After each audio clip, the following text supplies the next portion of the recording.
Good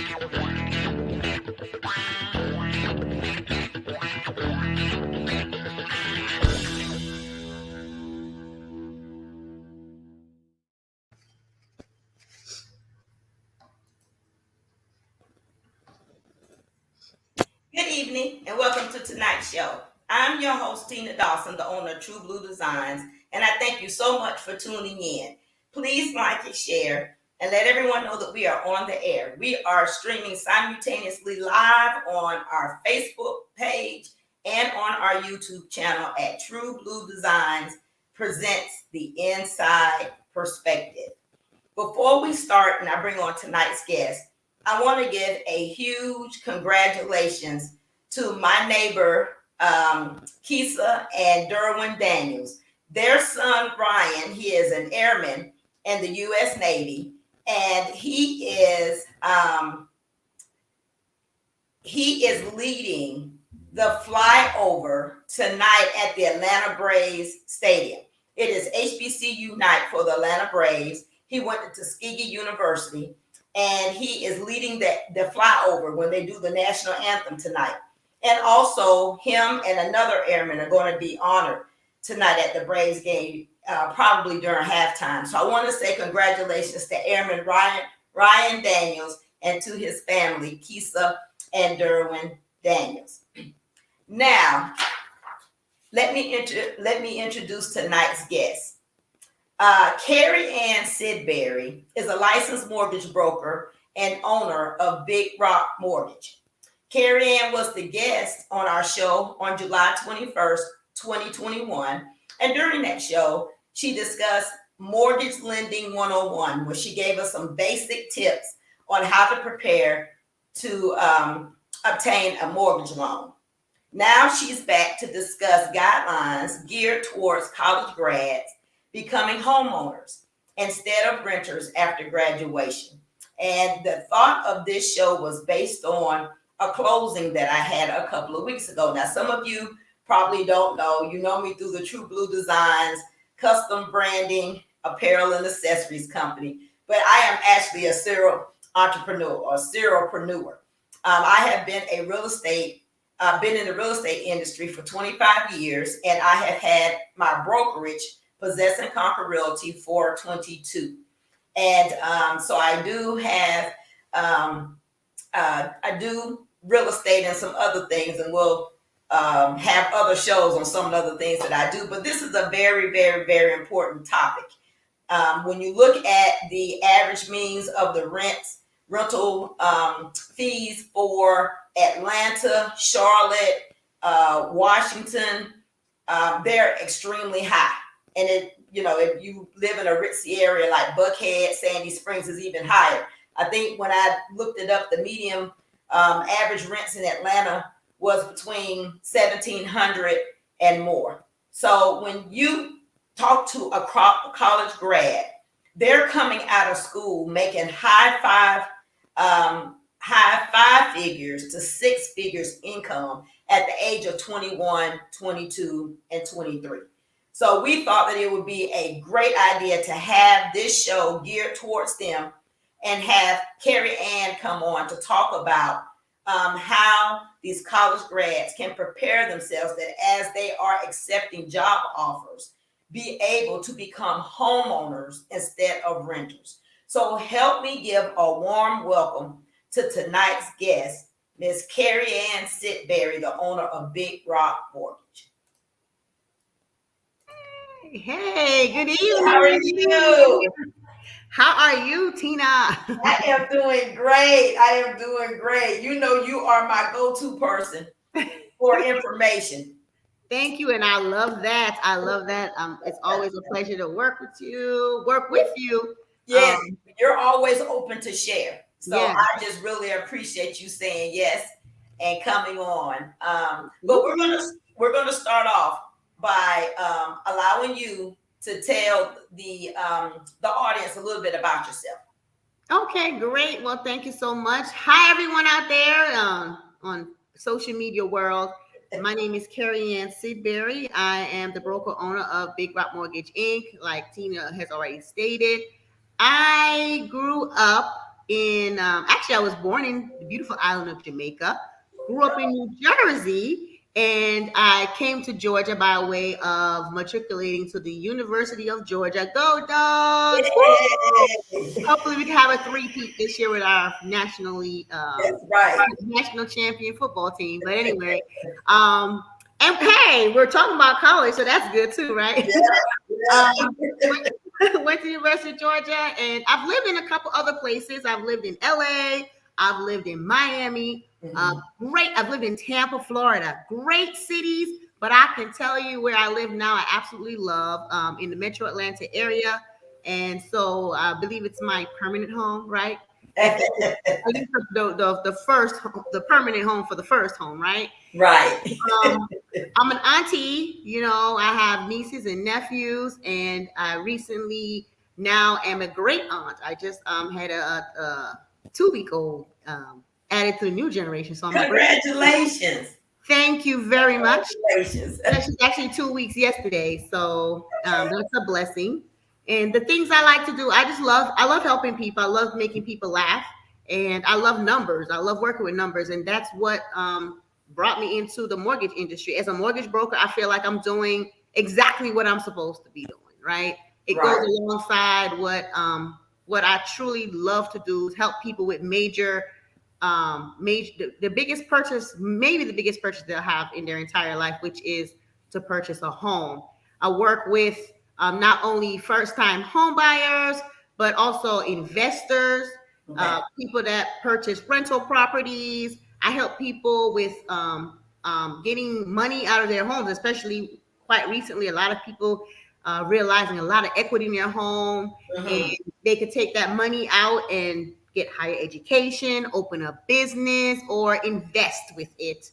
Those are really great things to do. So I really am excited about being here to discuss the topic of home ownership for college grads because, that's where it all starts. A lot of times you're in college and you have all this information thrown at you, but when it comes to the real world things like owning a home, a lot of those things are not discussed and they're not taught. So I applaud you for having this platform and for having that information on there. And I'm grateful to be here to share with you.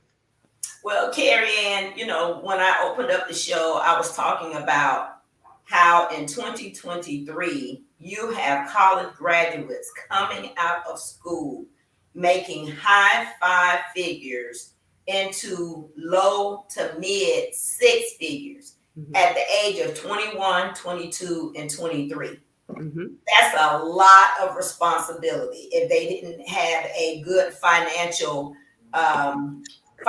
base from their parents, from their household, or just learned it through life, right?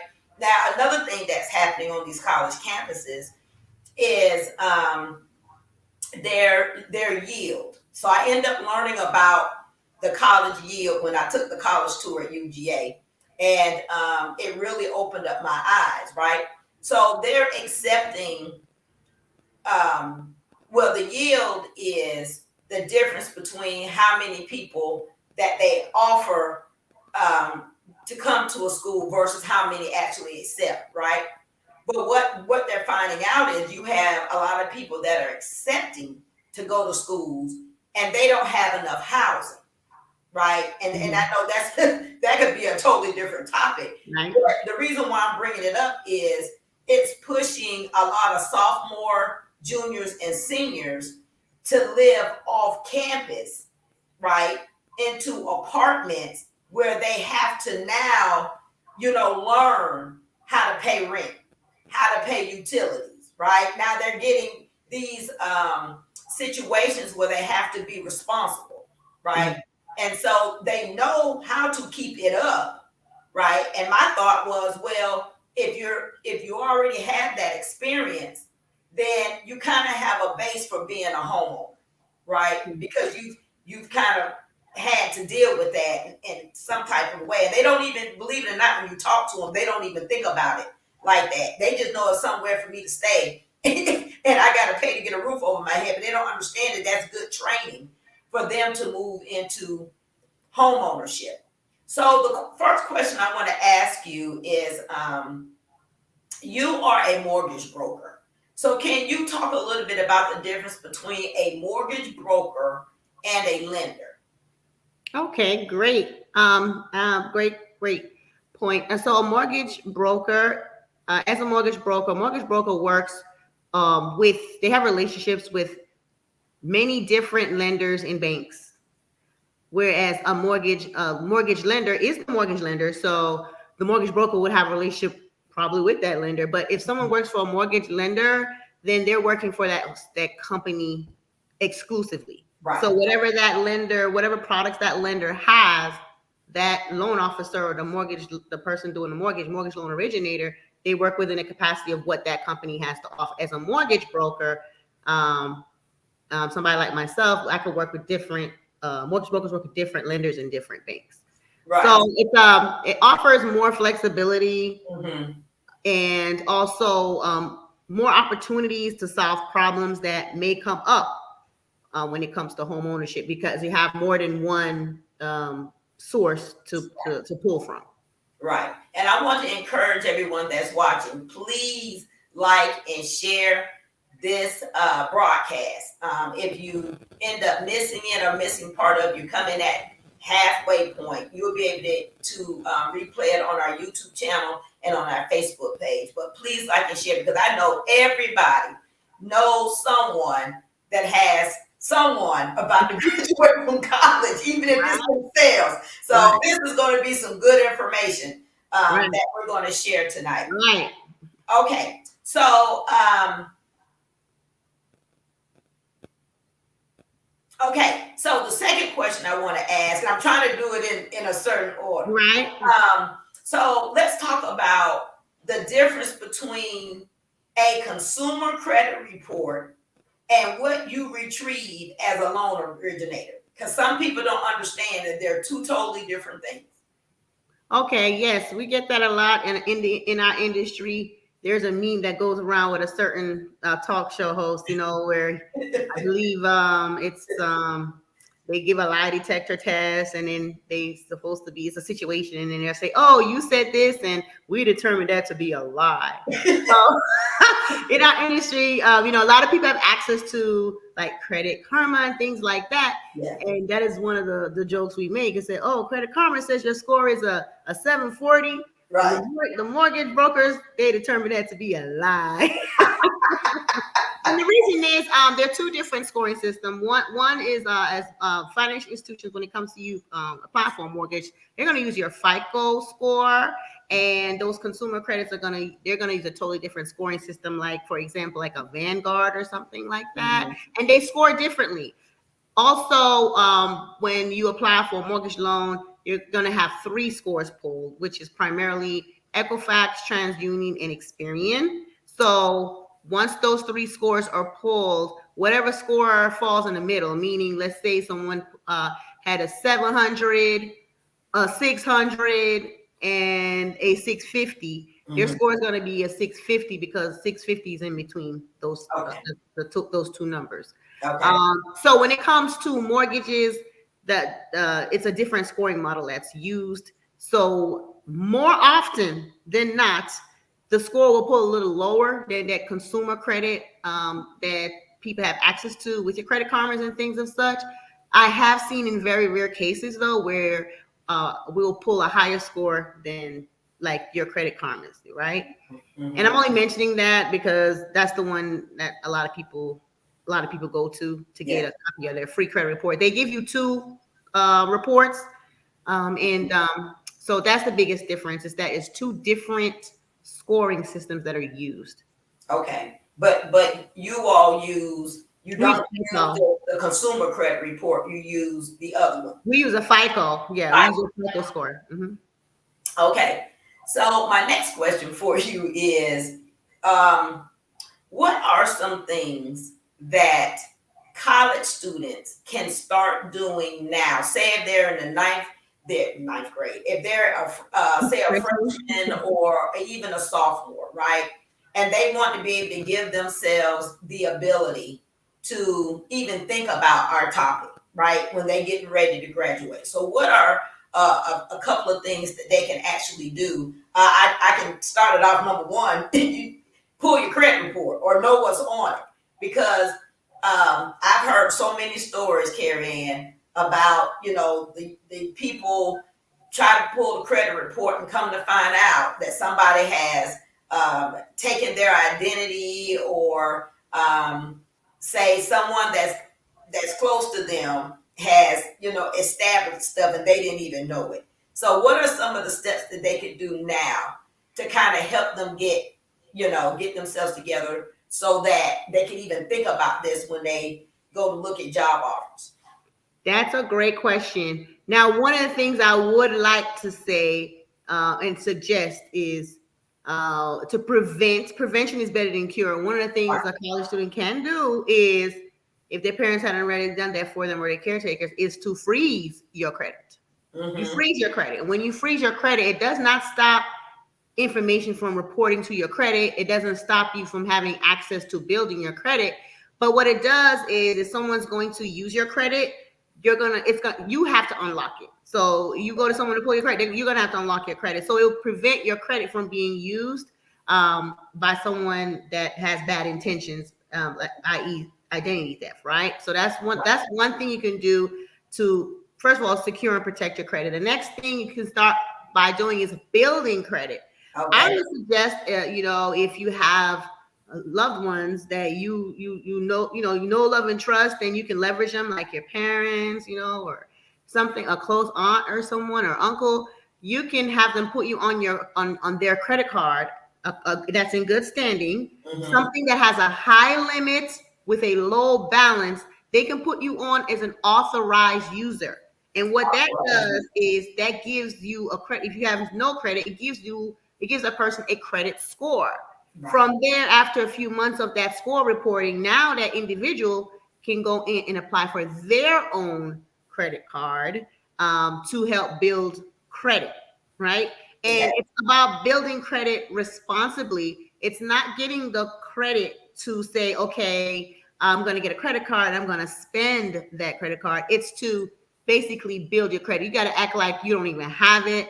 Just charge maybe some gas on there, one of your fill-ups, not all your fill-ups, one of your fill-ups on there. And over time, maybe, pay it and leave a little bit on there. Maybe charge $100 on there and pay it, and always leave like $30 or $40 on there for a few months. Yes, you pay a little bit of interest, but when you add it all up, it's what, $5, $10 total, right? If you only do $100, and that helps to build your credit. You don't need a whole lot. You just need a little bit. So that's what I would suggest. If you can rely on someone to be an authorized user, you can get a credit card. If not, then you can start out by getting a secure credit card. Go to your bank, right? Bank, not Macy, not a department store, anything like that. Those are called charge cards. They're not the best for your credit. You want to go to a bank-issued credit card company, and you can give them $200, $500, $1,000, and they can actually start you off with what's called a secured credit card, and that can help build your credit as well. Okay. Now, one of the things that you mentioned is that, you can find someone close to you, maybe a parent or someone else, to add you on as a user to their credit card. And I want to say that the person does not have to give the individual the actual card. You can just add them on as a user, and then that would help them, as you're doing right by that card.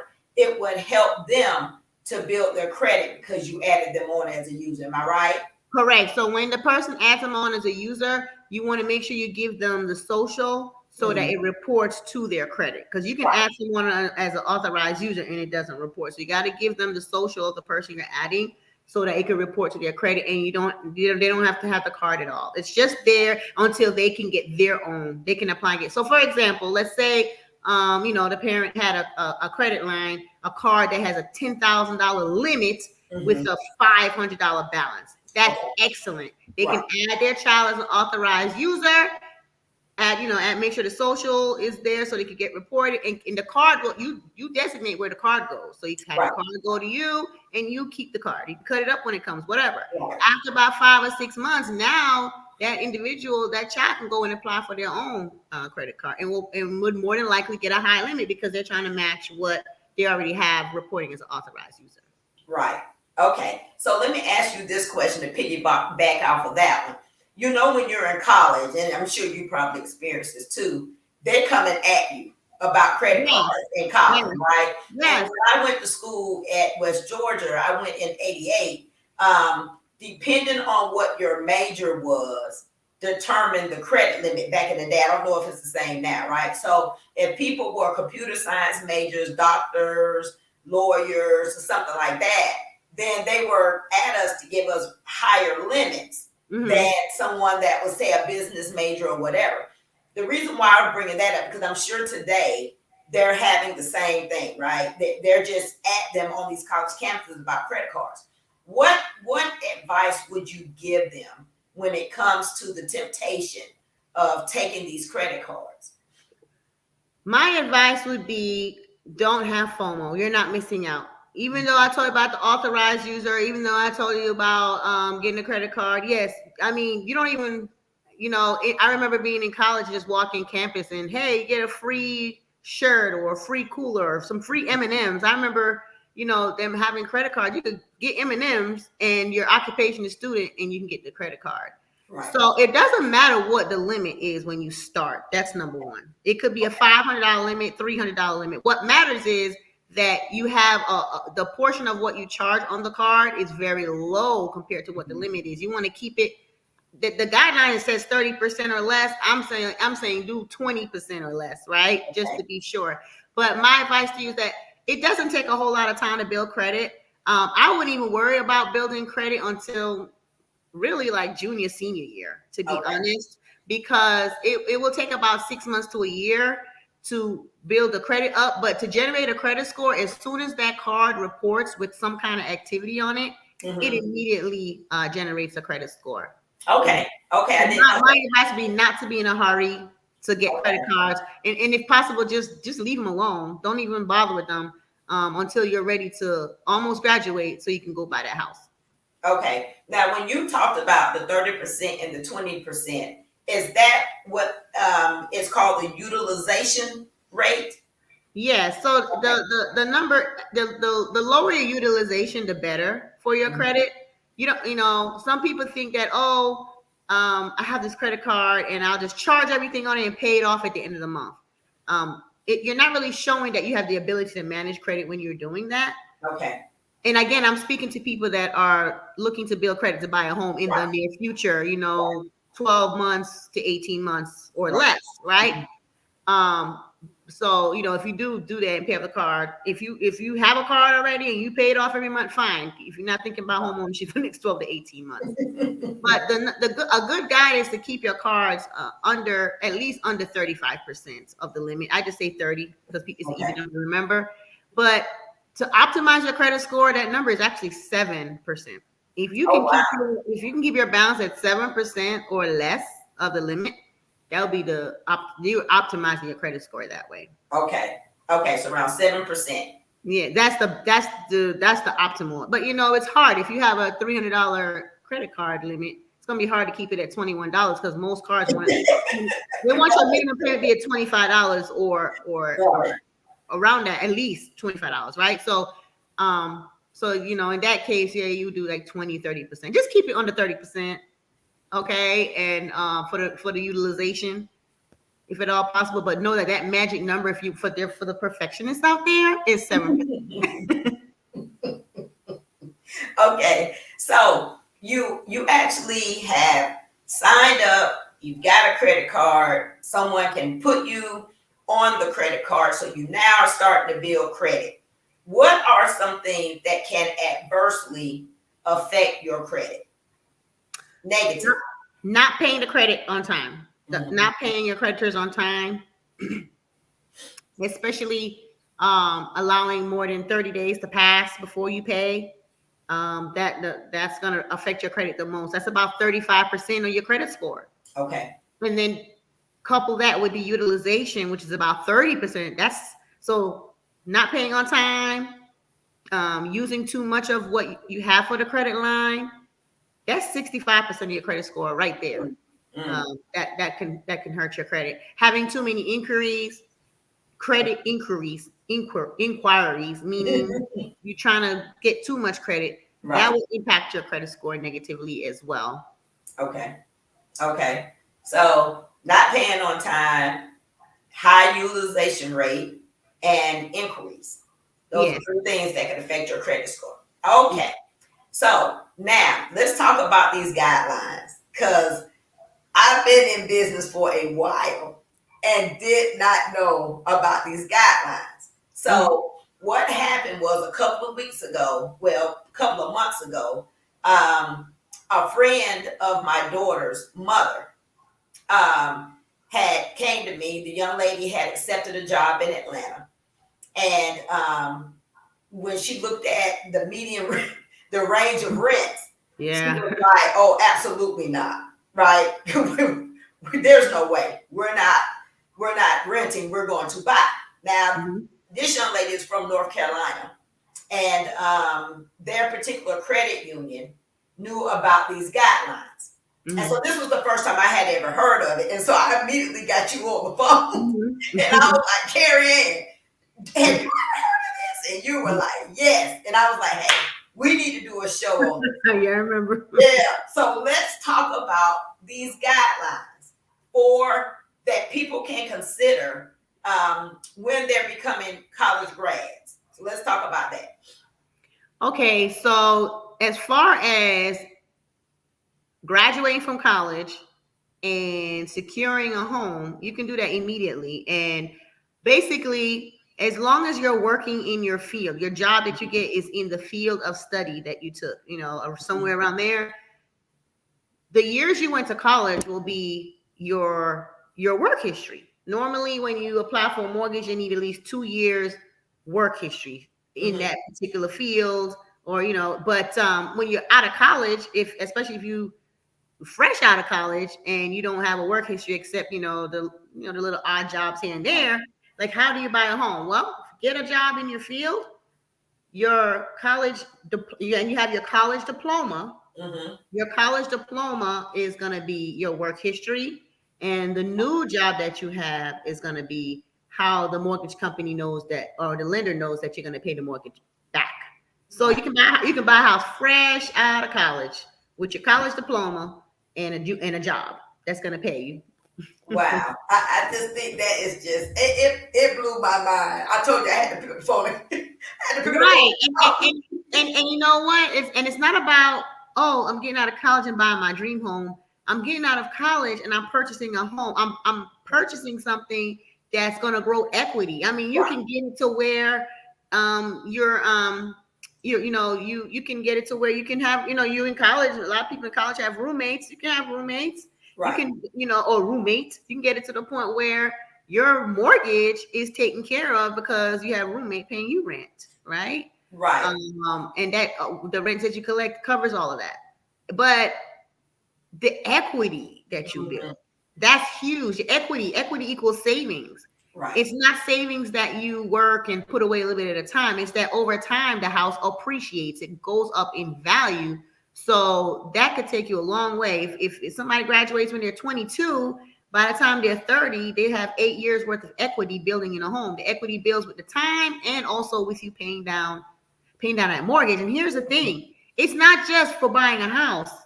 Okay. You can buy, I know this broadcast goes all across the country. Now, here in Metro Atlanta, we don't see as many multifamily properties, but in other areas, like I said, I've lived in other areas. It's very common to have duplexes and triplexes and quadruplexes. If it's 1 to 4 units, as long as you're living on one side and it's your primary residence for at least the first 12 months, you're gonna get that as a first time. That's your first home, and so. If you have access to, like, your down payment is going to be low. It's either going to be low or little to none, depending on your situation, right? Typically about 3 to 3.5% of the purchase price is what you're going to put down on a house when you buy it. But there's programs out there that can help. Some people have down payment assistance. Some people purchase in the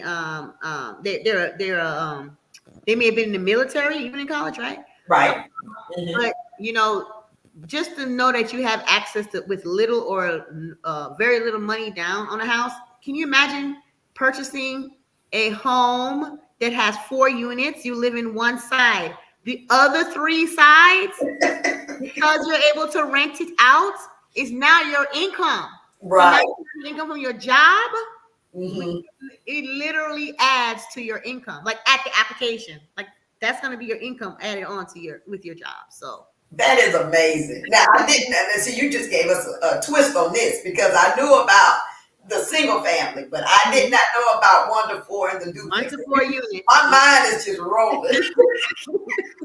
That, I guess, you know, if you sit down and kind of explain it to the young people about, like you said, the investment, right? And the equity that they'll have, over the long haul. That's what you're doing. You're starting to build your legacy.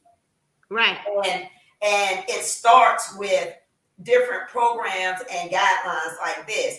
I was when I told someone I was going to do the show, they were telling me that they knew someone who currently lives in DC, Mm-hmm. and her mom taught her about financial responsibility. So she ends up getting a 3-bedroom townhome in DC, Mm-hmm. and she rented the 2 rooms out Mm-hmm. to people that she knew. Mm-hmm. She took the owner suite, Mm-hmm.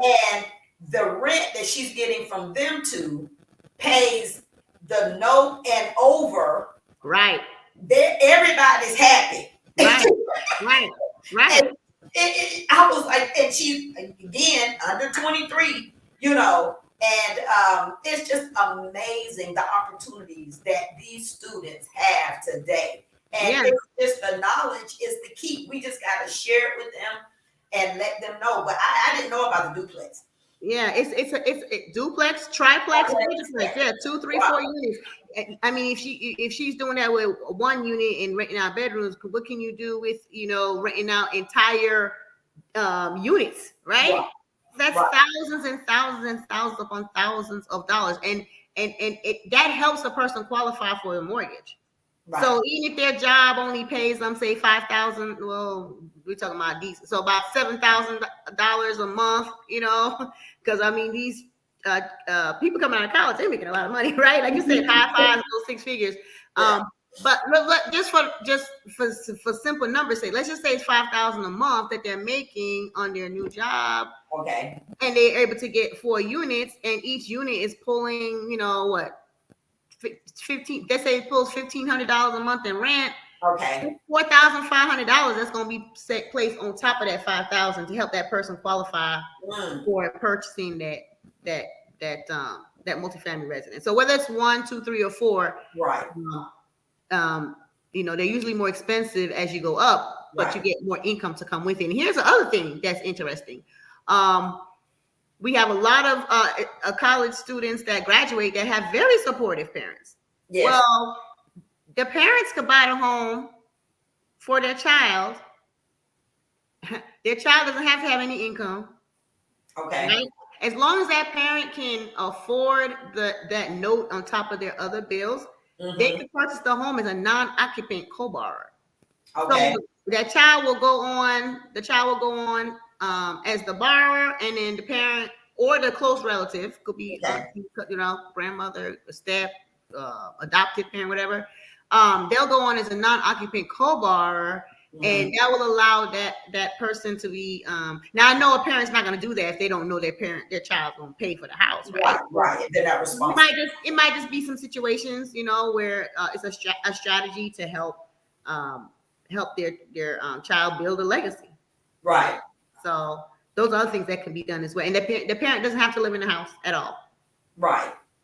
Now I'm going to encourage everyone again to, if you have any questions for Kerry-Ann, please put them in the comments, and we'll make sure that we stop and get her to answer your questions during the show. And then if you want to leave them after the show, we'll have her to go to the chat and look at them. But if you want her to answer the question live, go ahead and put your question in the comments.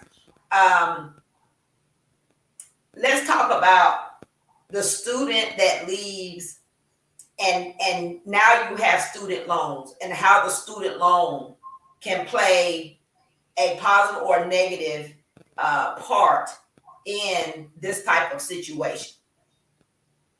So Well, the student loan is a debt, so it's gonna be accounted for okay, as far as a debt is concerned.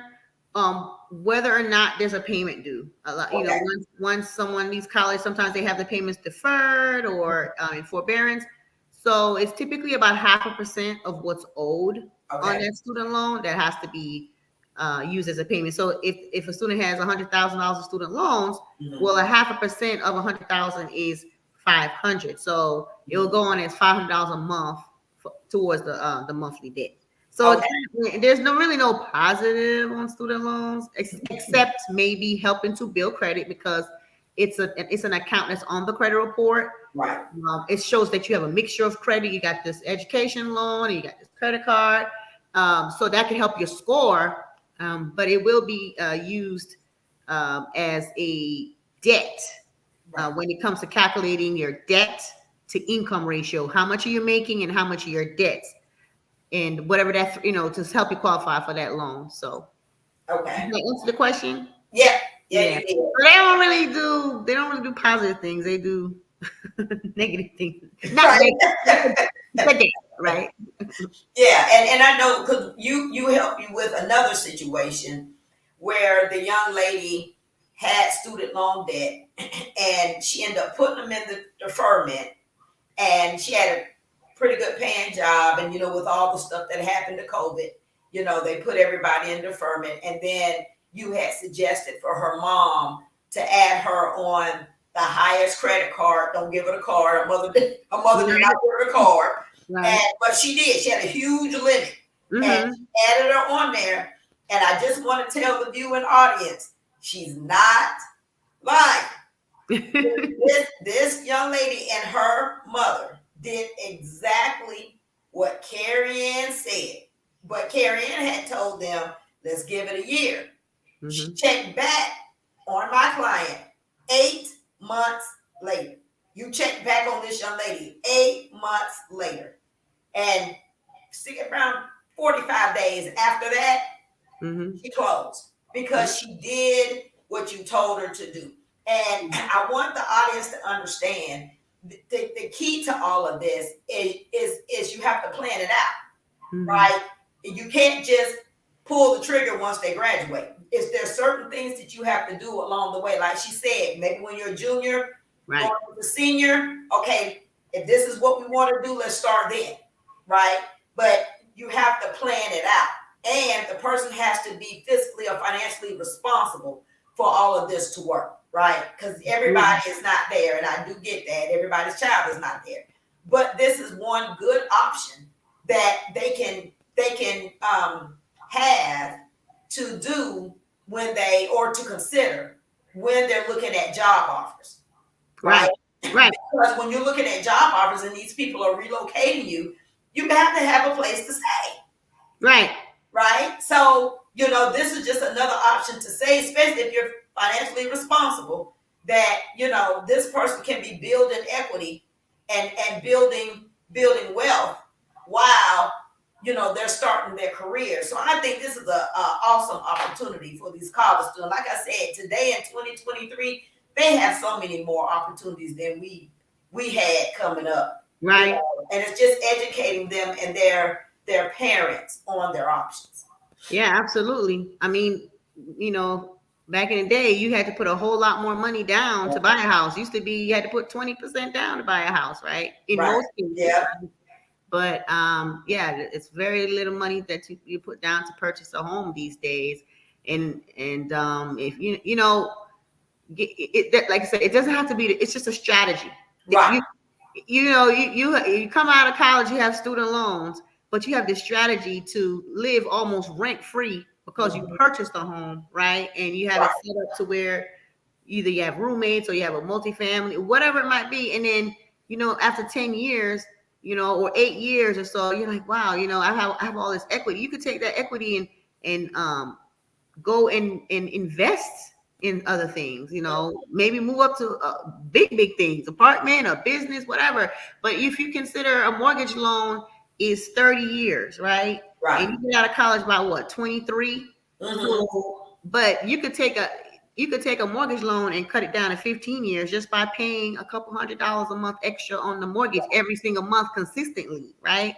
So you figure you're 23, by the time you hit 33, 38, you're not even 40 yet. You can have a house paid for, done, no mortgage on it. And you've probably moved on to other homes, but this one is just straight cash flow.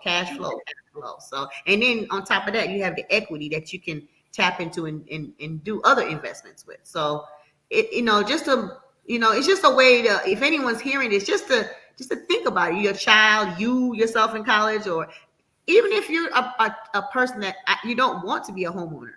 Right. And you don't want to leave your parents' house, your parents allow you to stay there, go buy something. Live in it for 12 months, because all you have to do is live in it for 12 months. After 12 months, you can rent it out. Right. And turn it into a rental property. And if you're good with your money and you have your money saved and you absolutely don't want to live in a house, well, you can purchase it as an investment property. It requires money. That requires 20% down. But you can buy a house with 20% down payment, 20%, and don't have. It's just you're going to be qualified based on as long as you have good credit, meaning you have to have really good credit, over 700 score. It will qualify you based on what the going rent is. So if you're buying the house and the going rent is $1,500 a month and your mortgage is $1,500 a month, you'll get approved for it, just like that. Wow.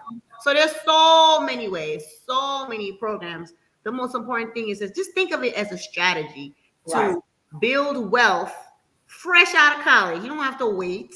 You don't have to wait to be deep in your career and have a whole bunch of money saved. You can have money saving along the way while you're living, because everybody needs a shelter over their head. Right. Right. And both the scenarios that we were talking about, both of these young ladies purchased townhomes, right? And I thought that was a good way to go as your first home. Absolutely. Because with your HOA, they take care of the exterior and you take care of the interior, right? And so the recent young lady that I closed on a couple of weeks ago, this particular townhome community had a fenced-in backyard, but even though it was fenced in, they have certain days that they cut the yard, and as long as she unlocks it, they will cut what's within that fence. So when you're going from an apartment, because she used to, at school, she was renting. So when you go from an apartment into a townhome with an HOA, I'm thinking that the mindset is kind of the same, right? I have to take care of the interior, and somebody else is going to take care of the exterior. Well, an apartment, they take care of both if it's something major. But, overall, you deal with the interior and they deal with the exterior. So I think it's smart to have them, if they're going to do this, to transfer into a townhome where they don't have to worry about the exterior, right? And they can just worry about the interior, which is something that they already have been used to doing. So, I wouldn't jump out there and get, a $200,000 home. You don't know anything about cutting the grass, getting the termite bond. You don't know that. It can be overwhelming for a student, right? But if they start off with a townhome, or like you said, a quadplex or a duplex or something like that, I think that may be an easier transition for them. Yeah, it all depends. And then for those who don't know what an HOA is, a homeowners association, and especially in townhomes and condos. Well, townhomes they will help you take care of your yard, and in condos they have them, and sometimes utilities are included in that.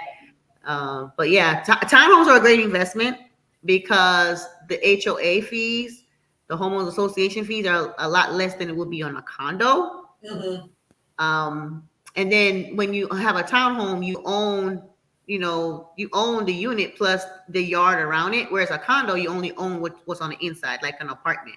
But there are people that absolutely love condo life. So the good thing is it's always something out there for everybody. Right. And I used to feel that same way too, like, I don't want to deal with the yard. But man, with that extra money you got coming in, you can pay somebody to do your yard. Right, that's true. One thing that is manageable. And, that's true. That's the most important thing. That's something that's manageable. And trying to get some, at least like a 2-bath, at least 2 bedrooms, 2 baths. So that's Yeah. Have a good, nice roommate plan. Yeah, because here in Atlanta, downtown Atlanta, those condos are going up like crazy. Mm-hmm. They're like almost on every block. Well, actually, I used to live downtown back in 2007. And I never, was talking to someone, and that was their master plan way back when. The master plan is a 10-year out for you. Is a 10-year outlook of what a particular area is gonna do for the next 10 years. And that their master plan was to have a high-rise condo on every corner of Peachtree Street in Atlanta. And wow, if you look, that's exactly what it is. So yeah, it was designed that way, Wow, yeah, that's true. I have friends, well, not friends, but associates that have condos. Mm-hmm. Man, I kind of like that, but they have condos where they have a concierge. They don't park their own car. They don't do their own laundry. I mean, they have, all that stuff. It's almost like living in a hotel every day of your life. So yeah. Like I said, to each his own. Yeah, but like you said, it's just a strategy, right? So you have to sit down with someone, right, and say, okay, tell me your situation. And that's why I really like working with you, because I have come to you with some situations, and you have been able to sit my clients down and say, okay, now tell me what's going on. Mm-hmm. Okay, tell me what the end goal is, and then I can tell you how you can get to your end goal. Yes. So I really appreciate you for that, because like you said, it's all a process and it's all a strategy. Right. But the fact that these kids coming out of college, well, these young adults, not kids, coming out of college can have this opportunity. And they are, a lot of them are very fiscally knowledgeable and responsible than you think they really are. And then I've come across some whose parent, believe it or not, they don't have a clue. Their parents haven't taught them anything really about money and have done everything for them. And so now that they're out on their own, they're kind of stuck, right? They're just taking the advice of somebody else, not understanding that advice may not be what they want to do or the best thing for them, right? So it's all about education. And I'm going to say this live on the air. Kerry-Ann and I are located in Atlanta, the suburbs of Atlanta. She's in Stone Mountain. I'm in Conyers, but she is actually licensed in Georgia and Florida. Am I right? Yeah, I'm licensed in Georgia and Florida for residential loans. Okay. But I can for investor loans, like the one I described where the rent is the qualification. I can do that in 35 states. Okay. Oh, wow. So you don't need a license for those type of loans. Okay, gotcha. Okay. Well, see, I didn't know that. So, and I'm sure these students are going to be going in one of those 35 states. Let's just say that. So we are partnering to go around and talk to these students about this topic.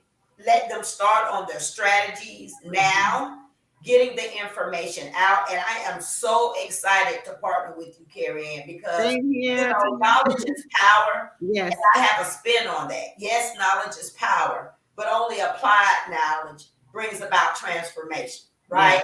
Yes, so we want people to get the knowledge, but we want them to apply it, right? So that their lives can be transformed based on what we're telling them, right? And I have talked to quite a few college students, and none of them are even thinking about this. But when I bring it to their attention, did you know that, when you're looking at these job offers and you're looking for a place to stay, home ownership can be considered.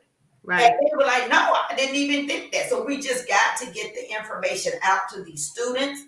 And I want to say that if you're watching this broadcast and you would like for us to talk to you, your student, a group of people, let us know. Contact us. I am going to put my information. Where is my information? I have put it on here somewhere.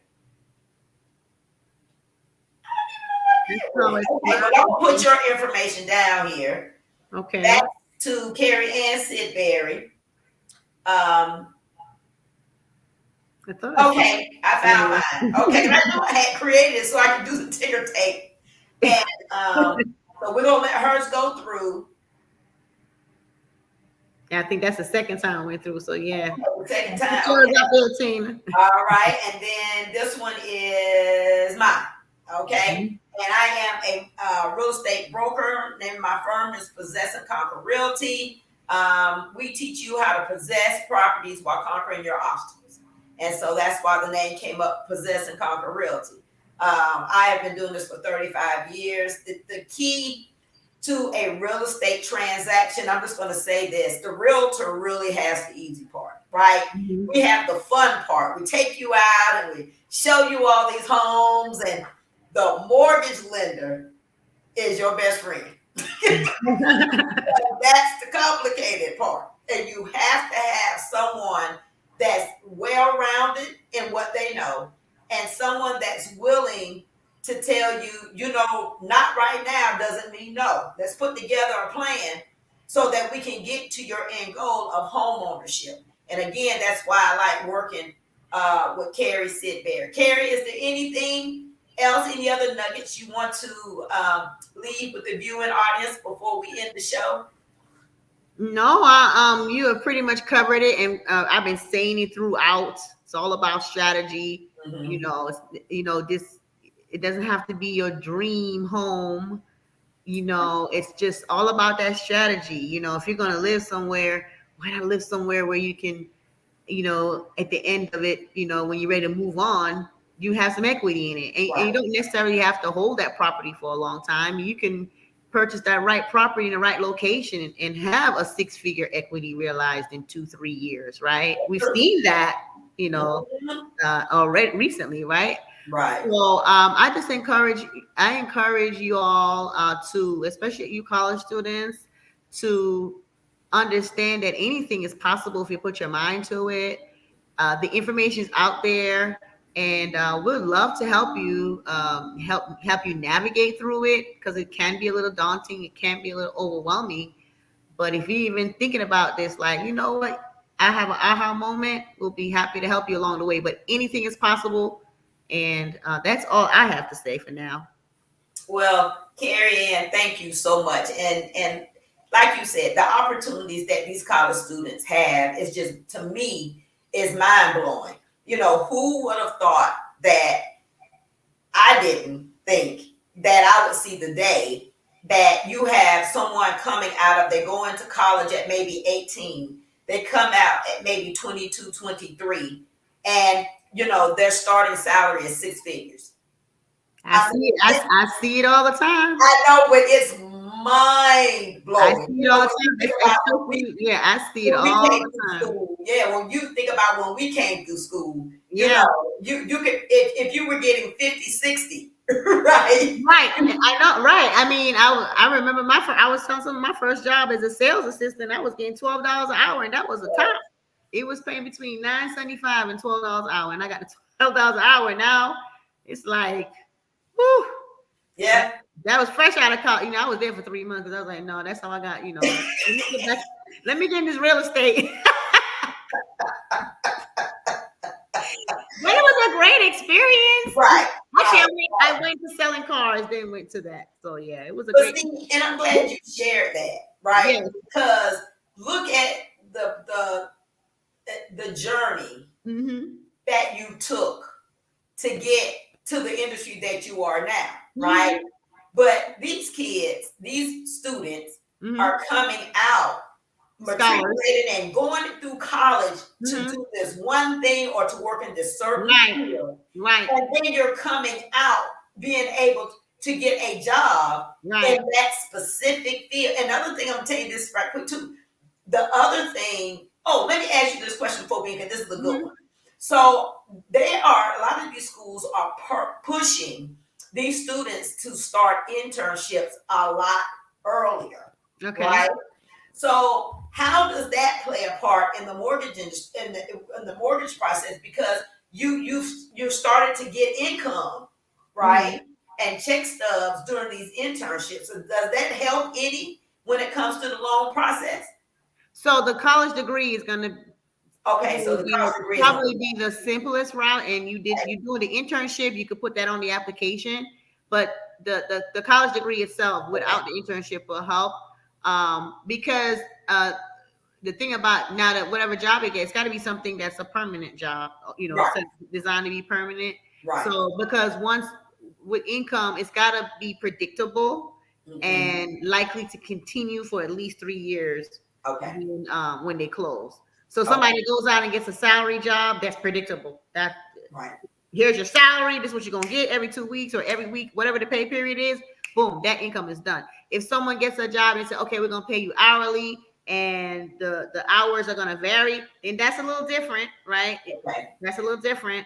Mm-hmm. Because we're gonna need a history. You're gonna need a history of the hours that you get. So some people get paid hourly, but they're guaranteed 40 hours a week. But then there's some people are gonna get paid hourly, and then it just depends on what how many hours a week they work. Most college students that in my experience, when they get out of college and they have that job and they qualify to purchase the home using their college degree as the experience, they typically have some kind of salary job that it's a income. Here it is. It may come with bonuses, it may come with overtime, but their base is solid, and that's what gets them in the house right away. So the internship is good for you personally have the experience, but it's not necessary to get the loan. Okay, and one more question. So the items that you would need to consider that job, is it the job offer letter and a bonus, or the first paycheck? What? Oh, that's a great question. So so we need to at least see a paycheck. Okay. Or if it's so the bonuses don't count. It's just going to be based on your base pay. The bonuses don't count for 2 years, right? So when you go to buy your next house, then you can use the bonus because it might be 2 years. You bought the first house with your base, and then 2 years later, you're like, I'm gonna rent this one out. I'm gonna go buy another one. Then you can use your bonus, right? Because you're probably gonna buy a bigger house. Yes. So, but yeah, it's based on the what was the question again? The check stub. The check stub, yeah. So if you get an offer letter, that's great. You can use that to go shopping. But before you close, we need to see that you've accepted some kind of pay, because that's what makes it binding. You got the job offer. Did you go to work? Yes, and you got your paycheck. Boom. Now you can close. Okay, got it. So offer letter, check stub. Offer letter and a paycheck stub, or it could be, some people have not contract. Let me not get into that. Like a job, like a teacher, where it's a contract, right? Yeah. Not a contract worker, but it's a contract, it's a job. They can get that, or they sign on bonus. We just need to see something that that you started that job. Okay, and that you've accepted, like you said, if you got the offer letter, the payment is showing that you really accepted. Yeah, you accepted because you showed up for work and you got your paycheck, or you accepted it, and like let's say a nurse, they got like a big sign-on bonus or something. Something has to be, have some kind of money, preferably that paycheck stuff. Okay, I wanted to also tell the audience before I end that we're going to do 2 more parts to this series. So the second or third part, another part is going to be an accountant, right? And he or she is going to talk about the tax advantages of homeownership. And then another part is going to be the parent of the young lady that I just recently closed. So she can talk about it from a parent's perspective, how she put this strategy together for her child. It is awesome. And she was, the forethought that she had. And then when it was time to execute, it was easy peasy. Right. I was able to execute because the mother had planned it out. She got the knowledge. She put the things in place. Boom. The young lady got the offer. She had to find a place to stay because she was relocating. And boom, it just fell in line because they did all the information. They did all the steps and the strategy and everything. They pre-planned how they were going to execute. And then when it was time to execute, they pulled that switch. And boom, it was easy peasy. So I think it's good to hear from a parent's point of view what she did for that child and how she taught that child, financial education so that that child will understand, and how she put her right on the path to be able to do it. Now that young lady enjoys her home, and she is just so ecstatic, and she's Mm-hmm. so thankful to her mother for doing the things that she did. And she didn't understand it when she was a child and going through it. But now that she's on the other end, she says she's very, very appreciative of what her mother did for her. So I thought it would be good to have the parent to come on to talk Yes, about from the parent's point of view. that's So excellent. Kerry-Ann, you stay on, but I just want to tell everybody, thank you so much for tuning in. I want to encourage you again to please like and share this interview. Kerry-Ann's information was on the ticker tape at the bottom. My information was on the ticker tape at the bottom. Please do not hesitate to give us a call if you want to get more information about this topic. We would love to help you Yes, set up that strategy. So when mm-hmm. it's time for that child or that student, I keep calling them children, but for It's that scholar. student, in our eyes, they're already our Mm-hmm. kids, right? But when it's time for that student to be able to step into what we talked about this evening, the way has already been paid, right? So they would already have that education. So Kerry-Ann and I would love to work with you, or like you said, just reach out if you need more information. I am Tina Dawson, the owner of True Blue Designs, and I thank you again for tuning in. We'll be back on the air live in 2 weeks, and we'll see you then. Same time, same place. Good night, everybody. Bye.